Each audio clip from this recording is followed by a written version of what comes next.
नमस्कार दोस्तों। आज मैं एमए सेकेंड ईयर के लिए हिंदी साहित्य सेकंड पेपर भाषा विज्ञान एवं हिंदी भाषा और लिपि से कुछ दीर्घ उत्तरी से कुछ महत्वपूर्ण प्रश्न लेकर आए हैं। जो कि पहला क्वेश्चन है, राष्ट्रभाषा एवं राजभाषा के रूप में हिंदी की स्थिति का विवेचन कीजिए। तो हो जाएगा राष्ट्रभाषा। प्रत्येक स्वतंत्र एवं प्रभुत्ता संपन्न राष्ट्र की एक राष्ट्रभाषा होती है जिसको संपूर्ण राष्ट्र में प्रतिष्ठा प्राप्त होती है। राष्ट्रध्वज तथा राष्ट्रगान की तरह राष्ट्रभाषा भी किसी राष्ट्र की एकता का प्रतीक होता है। राष्ट्रीय सम्मान की दृष्टि से भी राष्ट्रभाषा आवश्यक है। भावात्मक एकता के लिए भाषा आवश्यक उपादान है। आर्थिक, सांस्कृतिक, ज्ञान, विज्ञान, लिपि आदि विविध दृष्टियों से राष्ट्रीय स्तर पर एक भाषा की अप्रतिम भूमिका रहती है। जो भाषा संपूर्ण राष्ट्र में बोली समझी जाती है, जो बहुसंख्यकों की भाषा होती है, जिसका पूरे राष्ट्र में प्रचार प्रसार होता है तथा जो अपने ऐतिहासिक एवं सांस्कृतिक परंपरा के कारण संपूर्ण राष्ट्र से संबंध रखती है, वह राष्ट्रभाषा होने योग्य होती है। भारत में कई भाषा परिवार के से संबंध भाषाएं हैं। एक ही प्राचीन भाषा संस्कृत प्राकृत से विकसित दर्जनों भाषाएं हैं, जिनमें हिंदी भी एक है। संस्कृत मूल से विभिन्न भाषाएं तमिल, तेलुगु, मलयालम और कन्नड़ आदि अपने अपने प्रदेशों में प्रतिष्ठा प्राप्त भाषाएं हैं। संस्कृत प्राकृत मूल की भाषाओं तथा संस्कृत मूल से भिन्न भाषाओं में समृद्ध साहित्य भंडार है। ये सभी अपने राष्ट्र की भाषाएं हैं, परंतु जब इनमें से एक भाषा को सारे भारत की राष्ट्रभाषा के रूप में मान्यता देने की बात आती है तो हिंदी ही इसके लिए सर्वाधिक योग्य रहती है। इसलिए राष्ट्रभाषा के रूप में हिंदी का ही उल्लेख किया जाता है। हिंदी भारत में एक बड़े भूभाग की भाषा है। भारत के आधे से अधिक लोग उसे बोलते हैं। बोलने वाले की संख्या की दृष्टि से संसार की भाषाओं में चीनी तथा अंग्रेजी भाषाओं के उपरांत हिंदी का ही स्थान है। हिंदी का आविर्भाव मुसलमानी शासनकाल में हुआ और तब से यह भारत में राष्ट्रभाषा का कार्य करती रही है। अपने भाखा नाम से यह हिंदुस्तान के तमाम सूबों की जबान रही है। यह कथन उर्दू के 18वीं शताब्दी के कवि शाह हातम का है। हिंदी ही ऐसी भाषा है जिसे भारत के सभी क्षेत्रों में कुछ न कुछ लोग बोलते रहते हैं। जॉर्ज ग्रियर्सन, कार्ल ब्रूस आदि विदेशी मनीषियों ने भी उक्त बात स्वीकार की है। देश में धार्मिक, सांस्कृतिक एवं राजनैतिक आदि आंदोलनों का माध्यम यही भाषा रही है। आर्य समाज, ब्रह्म समाज, भारतीय राष्ट्रीय कांग्रेस आदि ने हिंदी को ही संपूर्ण देश की जनता के साथ व्यवहार के लिए अपनाया। इसलिए स्वतंत्रता प्राप्ति के बाद विधिपूर्वक हिंदी को राष्ट्रभाषा होने का महत्व प्राप्त हुआ। किंतु स्वतंत्र भारत में ज्यों-ज्यों समय बीतता जा रहा है, हिंदी की स्थिति अनिश्चितता से ग्रसित प्रतीत होती जा रही है। हिंदी भारत की राजभाषा भी है। राजभाषा तथा राष्ट्रभाषा के रूप में हिंदी की स्थिति समान संबंधों से जुड़ी है। राजभाषा राज्य तथा प्रशासन की कार्य जिस भाषा द्वारा होता है उसे राजभाषा कहते हैं। भारत के संदर्भ में संपूर्ण भारत में जिस एक भाषा में संघ या केंद्र सरकार का कार्य संपादन होता है वह राजभाषा है। भारत संघ में अनेक राज्य हैं तथा उनकी भिन्न भिन्न भाषाएं हैं। अधिकांश राज्यों के नाम उनकी भाषाओं के अनुसार है। बंगाल, असम, उड़ीसा, पंजाब, गुजरात, तमिलनाडु आदि नाम यही प्रकट करते हैं। इन सब में अर्थात संपूर्ण देश में राजभाषा के रूप में हिंदी को ही महत्व प्रदान किया गया है। इसका कारण हिंदी का भारत ही बहुसंख्यक जनता की भाषा होने के साथ साथ संपूर्ण देश में सभी क्षेत्रों में अन्य भाषाओं की अपेक्षा इसका प्रसार बाहुल्य है। भारत के संविधान में अंग्रेजी के स्थान पर हिंदी को राजभाषा के रूप में प्रतिष्ठित किया गया है।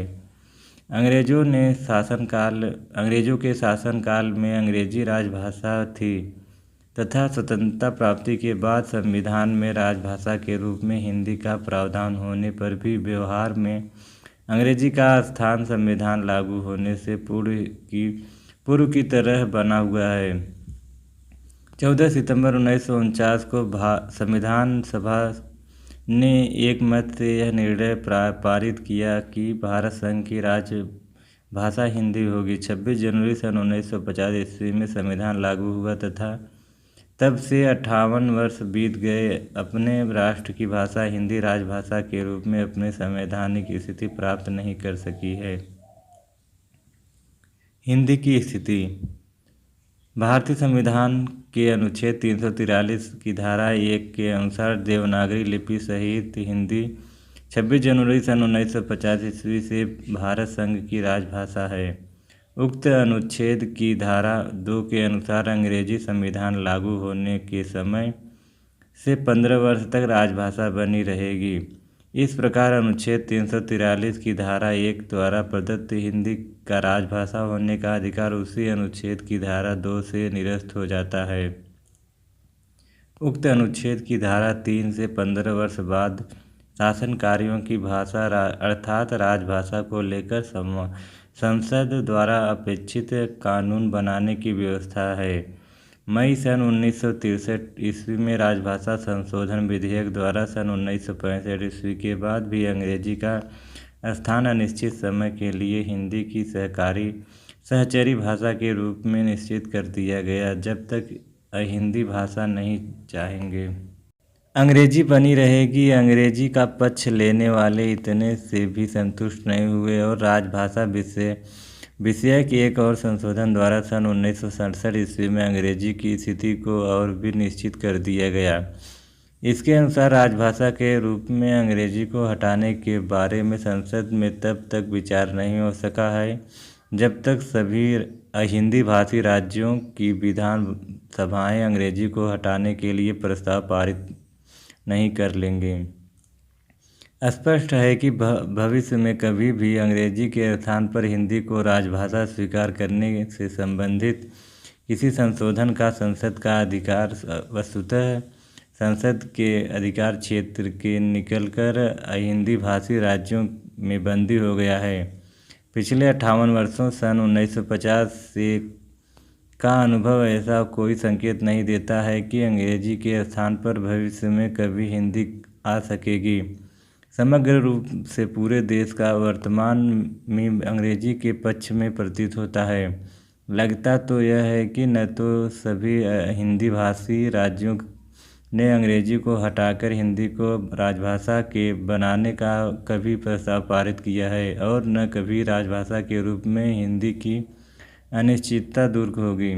हाल ही में उत्तर प्रदेश के अंग्रेजी के विरोध तथा हिंदी के पक्ष में स्वर गूंजा था कि तमिलनाडु के मुख्यमंत्री का हिंदी विरोधी स्वर प्रतिष्ठानित हो उठा। तत्कालीन तमिल मुख्यमंत्री करुणानिधि ने घोषणा की कि जहां तक मेरा संबंध है कि हिंदी के विरुद्ध संघर्ष द्वारा ही राजनीति में आया हूं, हिंदी का विरोध तो मेरे रक्त के कण कण में है। उत्तर प्रदेश के पूर्व मुख्यमंत्री मुलायम सिंह यादव का हिंदी प्रेम और तमिल प्रदेश के मुख्यमंत्री करुणानिधि की हिंदी के प्रति घृणा एक ही सिक्के के दो पहलू हैं और राष्ट्रहित के विरुद्ध जाते हैं। केवल उत्तर प्रदेश में हिंदी को सीमित करने से हिंदी राष्ट्रीय स्तर की भाषा नहीं हो सकती और न अपने राष्ट्र का संपूर्ण महत्वपूर्ण भाषा हिंदी का तमिलनाडु द्वारा विरोध होने से राष्ट्र का कोई हित होगा। अंग्रेजी तथा हिंदी को लेकर विरोध प्रतिरोध यह तो प्रकट करता है कि हिंदी का राष्ट्रीय स्तर पर स्वीकृत होना अनिश्चित होने से दूर का स्वप्न तो था ही कब, अब तो स्वप्न भी रह जाता नहीं प्रतीत होता है। संविधान के एक विशेषज्ञ के अनुसार भाषा विषयक कानून और संशोधनों के कारण हिंदी का राष्ट्रभाषा होना एक स्वप्न है। यही नहीं, संविधान के अनुच्छेद 343 की धारा 3 के कारण हिंदी का राष्ट्रभाषा होना स्वप्न में भी आता नहीं प्रतीत होता। भारत में ऐसे व्यक्ति, दल और वर्ग भी हैं जो राजनीतिक स्वार्थों तथा नेतागिरी के लिए हिंदी का विरोध करते हैं। यह विरोध स्वतंत्रता के बाद ही आरंभ हुआ। डॉक्टर सुनीति कुमार चटर्जी, सी राजगोपालाचारी आदि विचारक पहले हिंदी को राष्ट्रभाषा बनाए जाने से कट्टर समर्थन थे, परंतु बाद में निहित राजनीतिक एवं स्वार्थवश हिंदी के कट्टर विरोधी बन गए।